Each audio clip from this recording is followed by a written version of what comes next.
చూసిరా, రేవంత్ రెడ్డి జీవో ఇచ్చి ఒక్క రెడ్డిని కోర్టుకు పోకుండా ఆపలేకపోయింది చూసినావా? ఎందుకంటే తోలిచ్చింది వీళ్ళే కాబట్టి.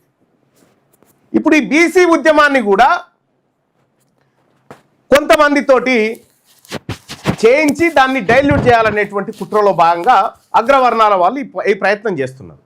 సో ఇక్కడ బీసీ ప్రజలు గమనించాల్సింది, గుర్తుపెట్టుకోరి, మన బీసీలు కాకుండా ఎవడన్నా మనకు ముచ్చట చెప్తుందంటే వాని ఎజెండా వేరే ఉంటుంది, వాని ఎజెండా వేరే ఉంటుంది, 100% వేరే ఉంటుంది. ఇవాళ కాకపోతే రేపో బయటపడుతుంది. అంతెందుకు, ఇప్పుడు అక్కడో ఇక్కడో చేస్తున్నటువంటి వాళ్ళు నన్నే అడిగిరు, ఖుద్దు ముఖ్యమంత్రి గారికి రికమెండ్ చేయరాదు ఈ సమాచార కమిషనర్కి అని చెప్పి నన్నే అడిగిరు. పేరు చెప్తే పరువు పోతుంది కానీ నన్నే అడిగిరు. ఆ రోజు నుంచి పక్కకు పెట్టినాం వాళ్ళని. ఆ రోజు నుంచి పక్కకు పెట్టినాం. వీళ్ళ ఎజెండా వేరు, వీళ్ళు జేబుల బయోడేటాలు పెట్టుకొని తిరుగుతూ ఉన్నారు.